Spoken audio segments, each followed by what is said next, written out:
Assalamualaikum warahmatullahi wabarakatuh. Perkenalkan nama saya Nada Rahmania yang akan mempresentasikan UTS dari mata kuliah Digital Innovative Entrepreneurship. Nah, pada kesempatan kali ini kita akan membahas mengenai analisis mendalam dari 10 types of innovation pada ruang guru, di mana ruang guru merupakan salah satu pelopor pembelajaran daring di Indonesia yang sangat terkenal, yang menghadirkan berbagai layanan interaktif bagi siswa, guru, dan juga masyarakat umum. Nah, melalui video ini, kita akan memetakan bagaimana inovasi di ruang guru itu diterapkan, serta kita akan melihat peluang pengembangan yang masih dapat dilakukan ke depannya. Oke, selanjutnya, aplikasi Ruang Guru, ini merupakan sebuah perusahaan edtech atau education technology, di mana inovasi menjadi elemen penting dalam keberlangsungan perusahaan ini, terutama ketika menghadapi dinamika teknologi dan juga perubahan kebutuhan belajar generasi yang saat ini telah menjadi digital. Nah, kemudian di presentasi ini bertujuan untuk memetakan penerapan 10 types of innovation pada ruang guru. Nah, berikutnya, 10 Type of Innovation merupakan kerangka yang membagi inovasi ke dalam 10 tipe yang dikelompokkan menjadi 3 area utama, di mana terdiri dari area configuration, offering, dan experience. Kerangka ini menekankan bahwa inovasi tidak hanya sebatas produk, tetapi juga mencakup model bisnis, proses internal, hingga pengalaman pengguna. Nah, pendekatan ini akan membantu kita melihat inovasi ruang guru secara lebih menyeluruh. Untuk di area configuration, kita akan melihat bagaimana inovasi pada cara perusahaan beroperasi, membangun sistem internal, dan juga mengelola nilai.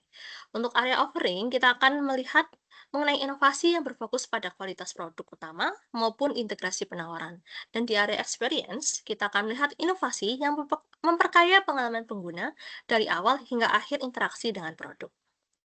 Selanjutnya, kita akan membahas dulu dari area configuration. Nah, penerapan yang sudah ada di ruang guru. Yang pertama, di ruang guru telah menggunakan sistem berlangganan bulanan atau tahunan dengan harga yang telah disesuaikan berdasarkan tingkat pendidikan, seperti SD, SMP, dan SMA. Kemudian mereka juga menyediakan paket bundling yang memadukan video belajar, bank soal, dan juga kelas live. Serta yang terakhir, terdapat monetisasi tambahan melalui bimbingan belajar privat yang disebut ruang les. Nah, dari inovasi ini, kita bisa melakukan usulan pengembangan lebih lanjut, yakni ruang guru dimungkinkan untuk membuat model pembayaran pay as you learn untuk pengguna dari area berdaya beli rendah. Maksudnya, eh, seseorang yang ingin mengakses ruang guru ini bisa membayar sejumlah harga dari materi yang telah diakses oleh mereka. Jadi, di usulan inovasi ini dapat eee, menarik masyarakat lebih banyak lagi untuk dapat berlangganan di aplikasi Ruang Guru. Kemudian, bisa juga mengembangkan paket keluarga atau family package untuk beberapa anak dalam satu akun orang tua. Di sini bisa menarik eee, konsumen dari para orang tua yang memiliki beberapa anak. Kemudian, di network innovation, apa saja penerapan yang telah dilakukan di ruang guru? Yang pertama, mereka berkolaborasi dengan pemerintah dalam program Kartu Prakerja sebagai penyedia pelatihan resmi. Selanjutnya, mereka juga bekerja sama dengan sekolah dan lembaga pendidikan formal untuk kegiatan pelatihan guru. Dan yang terakhir, mereka juga menjalin kemitraan dengan kreator konten edukasi untuk memperkaya materi, seperti Jeremy Pauline dan konten kreator edukasi lainnya. Nah, untuk usulan pengembangan di area ini, yakni mereka mungkin dapat bekerja sama dengan universitas atau lembaga profesional untuk menyediakan sertifikasi kompetensi, di mana saat ini banyak dibutuhkan ya terkait seperti sertifikat terkait soft skill untuk bekerja, eee, di mana aplikasi bimbel lain seperti bukan bimbel, aplikasi lainnya seperti di Google ada Coursera, mereka kan menyediakan sertifikat, kompetensi ya, mana itu sangat dibutuhkan oleh, masyarakat atau mahasiswa yang sudah lulus dan ingin mencari pekerjaan. Kemudian mereka juga, mungkin dapat melakukan pembentukan aliansi dengan perusahaan telekomunikasi untuk menyediakan paket kuota internet edukasi yang murah. Nah, ini biasanya masyarakat kan sukanya, paket, biar harganya lebih murah ya, buy one get one, seperti berikut. Kemudian selanjutnya kita membahas mengenai structure innovation, di mana di ruang guru telah melakukan pembagian tim berbasis produk sehingga pengembangan layanan lebih terfokus. Yang kedua, mereka juga melakukan pemanfaatan kecerdasan buatan atau AI untuk mengotomatisasi proses pembuatan soal dan juga konten. Dan yang terakhir, struktur manajemen di ruang guru ini sudah menganut struktur yang adaptif dengan sistem kerja yang hybrid, bisa WFO, work from office, ataupun WFH, work from home. Nah, untuk usulan pengembangan di area ini, ruang guru dapat melakukan pembentukan laboratorium inovasi internal guna mengembangkan tutor digital berbasis AI generatif. Ya, mereka bisa mengembangkan AI sebagai tutor digital yang lebih generatif lagi. Kemudian mereka juga bisa melakukan perampingan proses koordinasi antar divisi melalui integrasi platform manajemen proyek yang lebih seragam. Selanjutnya, di bidang proses innovation, penerapan yang telah dilakukan oleh ruang guru, yaitu mereka memproduksi materi audiovisual standar studio dengan naskah kurikulum nasional. Mereka juga melakukan pemanfaatan machine learning untuk memberikan rekomendasi materi yang sesuai kemampuan siswa. Dan yang terakhir, ruang guru juga telah melakukan penyusunan kurikulum yang adaptif yang diperbarui mengikuti perubahan kurikulum nasional. Nah, untuk usulan pengembangan di area ini, yakni ruang guru mungkin dapat mengimplementasi sistem learning analitik untuk membantu perkembangan siswa secara real time. Kemudian mereka boleh juga untuk melakukan perampingan proses koordinasi antar divisi melalui integrasi platform manajemen proyek yang lebih seragam. Untuk usulan pengembangan di mana sistem learning analitik ini akan sangat membantu siswa ya untuk mengetahui progres belajarnya serta orang tua juga dapat melihat proses perkembangan belajar dari anak mereka secara real time. Kemudian di produk performance innovation yang telah ruang guru lakukan, yang pertama, mereka telah menyediakan video pembelajaran animatif yang mudah dipahami. Terus, di ruang guru juga ada fitur kuis interaktif, bank soal, dan juga simulasi tryout UTBK. Dan yang terakhir, materi yang ada di ruang guru dikemas dalam modul belajar terstruktur sesuai dengan jenjang. Nah, untuk usulan pengembangan di area ini, ruang guru dapat menggabungkan seluruh layanan dalam satu dashboard terpadu, sehingga siswa dapat memantau progres belajar secara keseluruhan. Di mana dashboard terpadu ini akan mempersimpel tampilan ya yang dapat diakses oleh pengguna atau siswa. Kemudian ada juga integrasi. Kami mengusulkan adanya integrasi fitur kalender pendidikan, pengingat ujian, dan juga rencana belajar otomatis. Selanjutnya di bagian service innovation, ruang guru telah melakukan hal-hal berikut, yaitu terdapat fitur tanya jawab dengan tutor secara langsung, baik melalui chat maupun video call. Kemudian mereka juga memiliki layanan bimbingan belajar private dengan jadwal yang fleksibel, serta adanya dukungan layanan pelanggan yang responsif untuk pengguna aplikasi. Nah, untuk usulan pengembangan di bidang ini, yaitu sistem AI Homework Assistant yang memberikan penjelasan langkah demi langkah.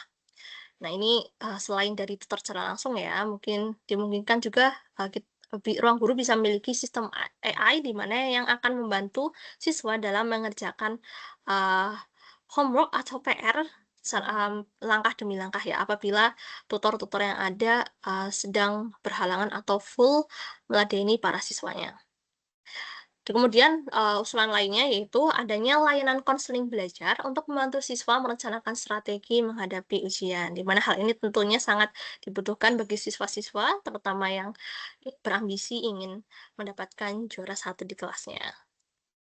Kemudian di channel innovation, penerapan yang telah dilakukan, ruang guru telah mendistribusikan konten-konten mereka melalui aplikasi mobile, website, dan juga YouTube Edu, TikTok, serta Instagram. Di mana masyarakat Indonesia tentunya sangat mengenal ruang guru ya, apalagi yang terbaru ada Clash of Champion dari YouTube edukasi mereka.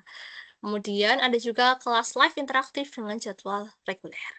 Nah, untuk usulan di channel innovation ini, Mungkin, ruang guru dapat membuat saluran TV edukatif berbasis satelit atau digital untuk area tanpa internet yang stabil, di mana memang rata-rata untuk dapat mengakses ruang guru itu harus memiliki, internet, kuota, dan juga jaringan yang stabil ya. Namun bagi daerah yang masih, tidak terdapat jaringan internet yang stabil tentunya akan menyulitkan mereka. Sehingga, kita mengusulkan untuk dapat membuat saluran TV edukatif edukatif berbasis satelit tanpa untuk area tanpa internet yang stabil.